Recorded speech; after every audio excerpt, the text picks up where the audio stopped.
It's May. Let's look at what May has for us. Um, it's so sunny. It's sunny today. It's beautiful. It's actually a little brisk where I live. I don't know how it is where you are. We are going to look at the energies of May. April felt like a really long month, didn't it? I know it did to me. Let's see, we have some important things going on, and I won't talk about everything because you can't, but some important magnifications are happening in May. We have Venus going retrograde in Gemini. I think it's starting around 21 degrees, going retrograde. And we also have Jupiter going retrograde. So what does this mean for us? Venus has to do with self-worth, lovableness, love, the past, review. All retrogrades bring us inward and into a space of review and contemplation. And it's a time when we experience a magnification. It's like there's a magnifying glass up. I have this thing on my iPhone when I can't see the screen or the writing's too little, I can tap on it and it magnifies things. And then you kind of scroll around with that. And so the retrogrades will do the same. All the issues related to that planet will suddenly become bigger and under our microscope. And at the same time, what we're really looking at is what the blueprint is on the inside of us. So issues may come up that have to do with, past relationships where we're reviewing, remembering, feeling what we felt then, feeling things that may pull at the heartstrings because it's Venus, it's about love.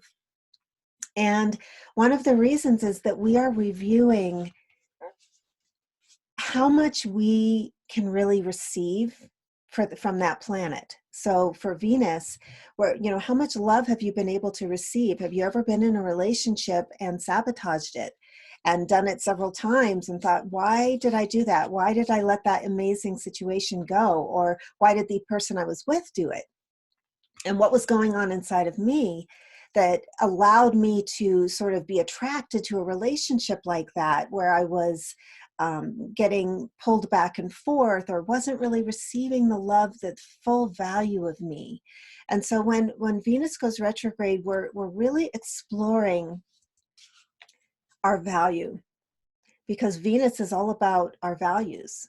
It has to do with that. It has to do with feeling lovable. The other retrograde we have at the same time is Jupiter going retrograde.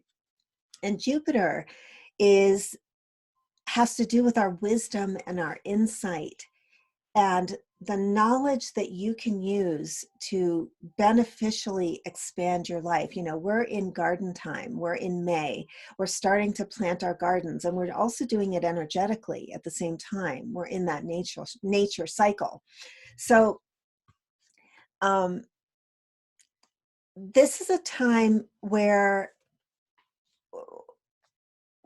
again, we're not going to be looking so much at what's coming to us from the outside. We're going to be exploring how to integrate what we've already brought into our lives. And that's the retrograde. It's like this. It's funny because I've got on this spiral. I love spirals. And so this is really an inward spiral that we're going to be taking. It's an inward journey where we are going to be reviewing everything that we've expanded on. And if you look at Jupiter and Capricorn, it's the hierarchies and our status to some degree. And it's,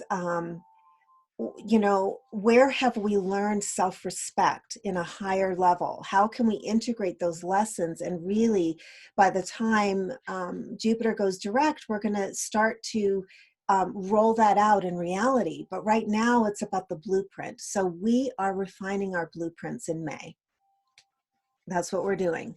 The other important thing that's happening that happens every 18 months is a change of the nodes out of Cancer and Capricorn and into Gemini and Sagittarius. So what does this mean? Well, as you can see in the world, we are looking at corporate structures. Those things are under review. We're dealing with, there's been so much pressure in the world around, our jobs, our livelihood, corporate interests in politics, all of these things. And we've been trying to find safety and security in the home space, the Cancer space. And it's interesting because Gemini is going to ask us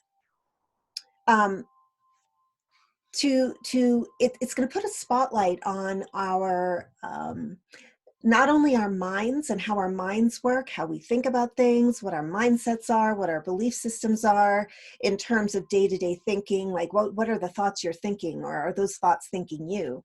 And the other thing is it's going to bring us into focus to be curious and to find the facts in a situation instead of just like broad-ranging theories or philosophies or what we want to believe or our religious inclinations. Instead of just believing in pie in the sky dreams and foreign distant horizons and maybe my dreams will come true, I don't know, we're going to be looking for concrete ways and ways to train ourselves, give ourselves new skills so that we can have those big dreams. And also, North Node Gemini is going to always relate to third house issues, and as well as the house where you have Gemini. So what are third house issues? Neighborhood, siblings, local. We're going to go local instead of as global, if that makes sense. So there's a lot more that we can talk about, and maybe we will a little bit each month, because it's fun to see this play out in our lives and see what we're planting in our gardens. But I want to draw a few cards for us and just see what we got going on here. Let's move that. Okay, let's see. This one wants to come up. Talk about planting our gardens. I got the Ace of Discs. This is the acorn. When you plant the acorn, you can't believe it's going to become the great, huge oak tree, right? Look at that. I love how it just goes inside, and in the center, it almost looks like a jewel. And see, this is true in our lives as well. So for May, we need to focus on planting the seed and having faith that that seed is going to grow into what we want it to, but we have to take a concrete step. Not just think about it, not just hope and wish, but actually step into, plant something. You can do this symbolically. You can do this, hopefully, literally take a few steps. And as you do this, remember this Venus-Jupiter retrograde. What have you learned? Where's the wisdom from your past experiences that have allowed you to be more specific about what's of true value to you in your life? That's what you want to focus on, not something else. The other day I was daydreaming about an area of my life, and I realized I had somehow gotten very specific about that area.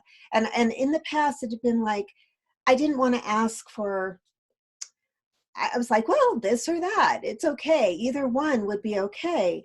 And I saw that my inner being had cultivated a level of specificity that really let me realize, like, if I wrote this down, I could draw the blueprint out. And that's what this card is about. This is about, can you be specific about what you really value and draw that out for yourself? Because that one, whatever we plant, we're going to see fruition in the next